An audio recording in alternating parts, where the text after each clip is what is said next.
बिस्मिल्लाहिर्रहमानिर्रहीम। अस्सलाम वालेकुम नाज़रीन, मैं हूं आसिम नसीर और आप देख रहे हैं हमारा यूट्यूब चैनल आसिम सीरीज। नाज़रीन, आज का जो दिन है, जुम्मे की रात को हम ये व्लॉग रिकॉर्ड कर रहे हैं और जुम्मे के रोज सुप्रीम कोर्ट ने दूसरी बार वजाहती बयान जारी किया है और कहा है कि मखसूस नशिस्तें जो 12 जुलाई को फैसला किया गया था पाकिस्तान तहरीक इंसाफ के हक में आया था और खान साहब की पेशन गोई दुरुस्त साबित हुई थी, वो सीटें अब तक मखसूस नशिस्तें तहरीक इंसाफ को नहीं मिल सकी और इलेक्शन कमीशन जो है वो इस मूड में दिखाई भी नहीं देता, जबकि दूसरी बार सुप्रीम कोर्ट ये वजाहती बयान जारी कर चुका है और अब तो तफसीली फैसला भी जारी हो चुका है। लेकिन सुप्रीम इलेक्शन कमीशन न जाने किस मूड में है।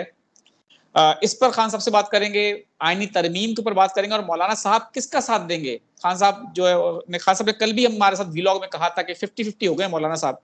अब देखते हैं तहरीक इंसाफ का साथ देते हैं या मुस्लिम लीग नून का यानी हुकूमत का।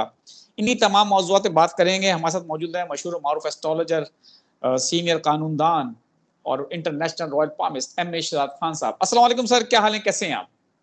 वालेकुम अस्सलाम, बिस्मिल्लाहिर्रहमानिर्रहीम। इन्नल्लाह यामुरु बिल अदली वल ihsan।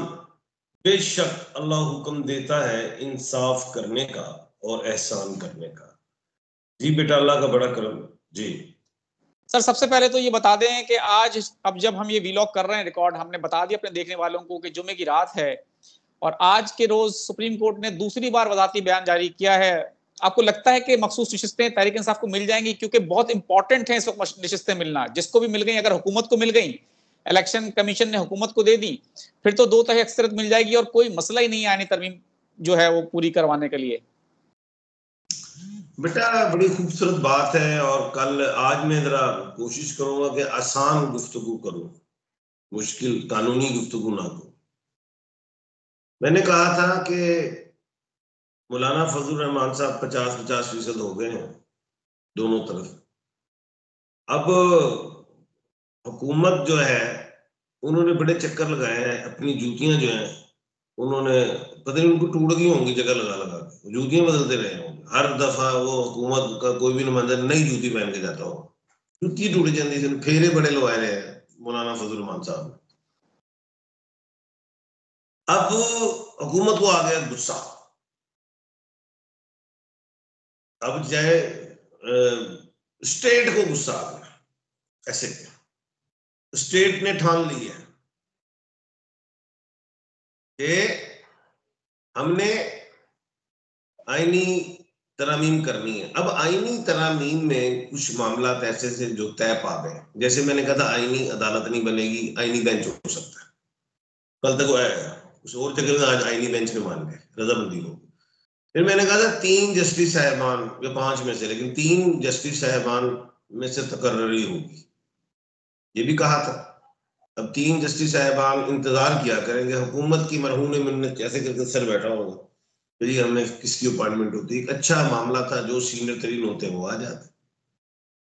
बात मैंने कल एक कर दी थी कि मौलाना 50-50 हो गए हैं, अब 51 होना है। आज भी अगर हम देखें तो काबीना का इजलास बुलाया हुआ था और बात कल पे चली गई। बात कल पे चली गई, सेनेट का मामला और ईमान बाला ईमान ज़ेरी के हवाले से वो आप सुनेंगे। लेकिन कल पे बात, एक बात और है कि इमरान खान साहब की बानी चेयरमैन से भी मुलाकात है। कल बिलावल ने कह दिया था गौहर साहब मिल ले। कल का दिन बड़ा अहम दिन है, कल फैसले का दिन है। बानी पीटीआई इमरान खान साहब राजी हो गए कि 3 जस्टिस साहबान में से, जाहिर है ऊपर के 2 जस्टिस साहबान मीम को का पंगा पड़ गया इस वक्त, यानी कि honourable chief justice of Pakistan जो बनना चाहते हैं, बनाना चाहिए जिनको, उकला भी कहते हैं, पीटीआई भी कहती है, मौलाना भी कहते हैं कि मंसूर अली शाह साहब ऑनरेबल जस्टिस साहब होने चाहिए, मीम से है। सेकंड मुनीब अख्तर साहब ऑनरेबल जस्टिस साहब। अब ये वो ऑथर जजेस हैं जिन्होंने डिटेल्ड ऑर्डर भी दिए, ऑथर जज है वो मखसूस नशिस्तों के हवाले से। और आज फिर 8 जस्टिस साहबान ने फिर वो कर दिया इलेक्शन कमीशन को, वो कि इनको रिव्यू में जाना चाहिए था, रिव्यू लगा देते आर्ट जैसे उसको उड़ा देते रिव्यू को। कुछ गलती हो रही है, मैं समझ रहा हूं, कुछ मिस्टेक बन रही है, ये मुतनाज़ा हो रहा है मामला थोड़ा सा। अब समझ आ रही है बात, मुझे भी समझ आ रही है, जफर से भी देख रहा हूँ, सितारों से भी देख रहा हूँ, कानून से भी देख रहा हूँ, हर जगह से मैं बात देख रहा हूँ, समझ आ रही है मुझे कि ये फाइट चल पड़ी है। हुकूमत और चीज होती है, स्टैब्लिशमेंट और चीज, स्टेट से ताल्लुक है, स्टेट ने ठान ली है, तो समझ आती है कि और मंसूर अली शाह साहब नहीं होंगे। दूसरी तरफ सितारों में जाता हूं, 20 को अक्टूबर को मरकरी राइज हो रही है वेस्ट से, और 20 अक्टूबर को मंगल में जा रहा है, मंगल जा रहा है मथुन राशि में। 20 गुजर गई ना तो फड्डे शुरू हो जाएंगे। अब 20 से पहले कल आ गई है तारीख, क्या 19 तारीख है। 1 और 9 10 यक्का सूरज का आ गया। कल इमरान खान साहब की मुलाकात हो जाएगी, और इमरान खान साहब का 20 तारीख को मंगल 21 को पावर ले जाएंगे। हुकूमत को भी पता होगा, शायद सितारे वो भी देख रहे हो। अब बात यह है कि कल इमरान खान साहब अगर मान जाते हैं, 3 जस्टिस साहबान में से, ठीक है जी ओके, याहिया अफरीदी साहब हो जाए, ऑनरेबल याहिया अफरीदी साहब, अगर वो मान जाते हैं ठीक है, नहीं मानते और मौलाना भी नहीं मानते तो हुकूमत ने डंडा उठा लेना। मखसूस नशिस्तें पीर वाले दिन इलेक्शन कमीशन ठोक देगी। क्या कर देगी? मखसूस नशिस्तें हुकूमत को, हाँ बांट लो, माले गनीमत है। हुकूमत के बाद 2/3 आ जाएगी। जब वो 2/3 आ जाएगी तो वो फिर डंडे के साथ ले आएंगे ऑनरेबल जस्टिस साहब याहिया अफरीदी साहब को। 3rd नंबर पे वही है सीनियर, और इस साल के बादशाह कौन है? अली फाइन लाम। और ये, और अगर कल इमरान खान साहब मान जाते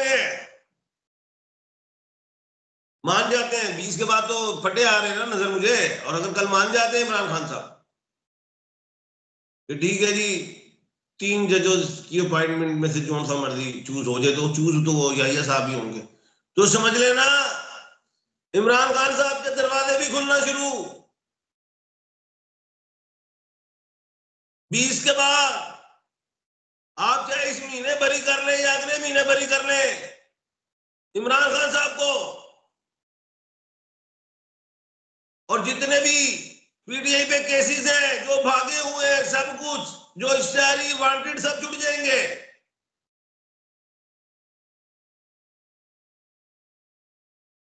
कल का दिन बड़ा अहम है, और कल इमरान खान साहब नहीं मानते, अड़ जाते हैं।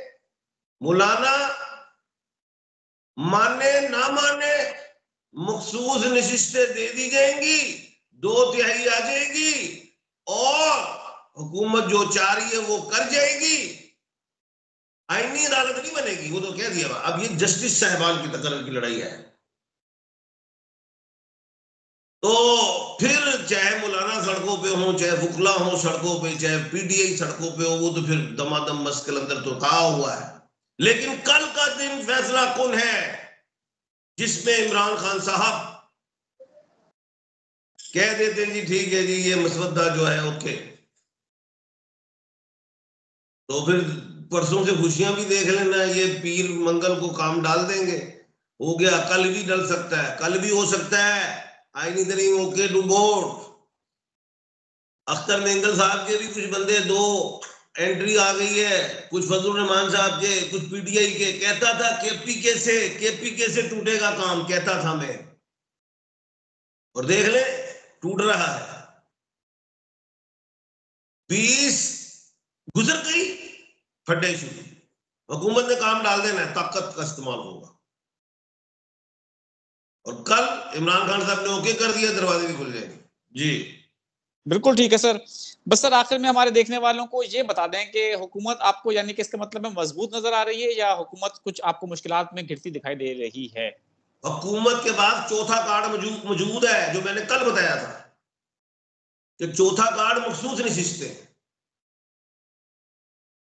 3 चाबियां तो उनकी थी, उसमें से एक चाबी लगा दी थी, चल गई है।